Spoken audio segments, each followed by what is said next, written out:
table, la cuillère en argent dans le cul. Il faut dire que dans notre étable, Joseph était plus bienvenu. Si aujourd'hui je peux émouvoir, hier c'eût été beaucoup moins sûr. Nourrir des rêves au pays noir, ça peut sembler contre nature. Car ma présence ici ce soir découle en partie de mes choix, mais y a aussi la part du hasard. Mon vécu est un peu de ma voix. La vie est peut-être un long voyage qui vaut la peine d'être vécu. Et nos choix savants d'aiguillage mènent parfois où l'on a voulu. Mais souvent c'est le poids des bagages pour un corps qui n'en peut plus. Une mauvaise route ou un mirage qui nous éloigne du salut.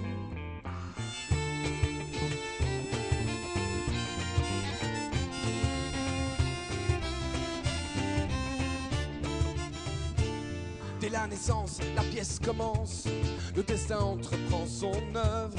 Chaque acte rentre dans la danse et tente vers ses preuves. Certains débutent leur voyage dans un triste petit rafio. D'autres n'ont que comme équipage que deux improbables matelots. Quel que soit le lieu de mouillage, qu'on ait ou non le vent dans le dos, nul n'est à l'abri du pillage, pas même celui qui est en paquebot. La vie est peut-être un long voyage qui vaut la peine d'être vécu. Et nos choix savants d'aiguillage mènent parfois où on a voulu. Mais souvent c'est le poids des bagages pour un cœur qui n'en peut plus. Une mauvaise route ou un mirage qui nous éloigne du salut.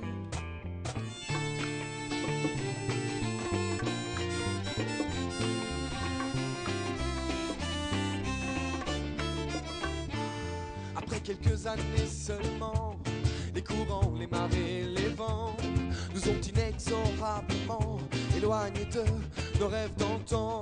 On se retourne et on contemple au loin l'horizon. Et tout à coup d'un doigt qui tremble, on pointe les derniers sillons.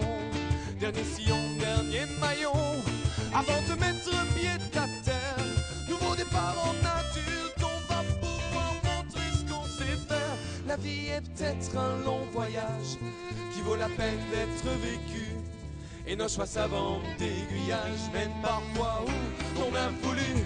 Mais souvent c'est le poids des bagages, ouais, pour un corps qui n'en peut plus. Une mauvaise route ou un mirage qui nous éloigne du salut.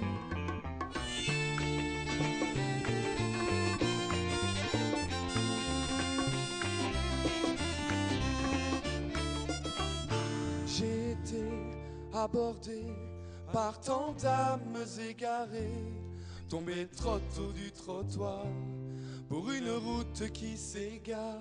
J'ai été abordé par tant d'âmes égarées, tombé trop tôt du trottoir pour une route qui s'égare. Nous on était d'abord deux, mon frère et moi, et ensuite on s'est dit on passerait bien à quelque chose de... On partagerait bien notre musique à d'autres personnes que juste en famille, avec des amis. Et donc on est passé, on va dire, du feu de camp à la scène. Et pour ça, des amis sont venus, des amis ou à la base pas vraiment des amis, mais sont venus se greffer au projet. Et maintenant les Fils de l'Autre, on est 6 et voilà comment on s'est né. Le fait de chanter en français, pas trop difficile? Non, vu que c'est la langue maternelle, même si mes parents, Bernard et moi, mon frère, sont flamands. Donc on aurait pu chanter en néerlandais, mais pas en anglais dans le sens où on voulait chanter quelque chose qui nous fait vibrer au niveau des émotions. Et le français est la langue avec laquelle on partage le mieux, nous en tout cas, nos émotions. Un groupe qui allie également le violon et la contrebasse, c'est des chouettes instruments. Oui, des instruments qui sonnent avec ou sans amplification, enfin, je veux dire par là avec ou sans technique, donc qui ont une rondeur naturelle et une force. Et avec les musiciens en plus qui les utilisent, qui les font chanter, c'est magique. Moi j'écris de mon côté les paroles et parfois de la musique. Enfin souvent j'ai besoin de faire une musique pour accompagner de paroles. Donc j'écris déjà une musique de base. Gilles, donc mon frère, l'autre chanteur-guitariste, lui va de son côté aussi travailler des textes et des paroles. Donc, et après le plus dur c'est de réunir les deux et que ça marche pour tout le groupe, que chacun trouve les chouettes arrangements qui vont rendre la mélodie possible. chanter en français à l'heure actuelle, c'est pas un peu un contre-courant? Oui, c'est vrai que de temps en temps, on remarque qu'il y a beaucoup de groupes belges qui font de la musique anglophone, en tout cas au niveau de la langue. Nous, on n'a déjà pas une super bonne base en anglais. Donc là, je pense que c'est déjà assez simple. On chante la langue qu'on maîtrise. Et je pense qu'en Belgique, les gens maîtrisent aussi surtout le français et le néerlandais.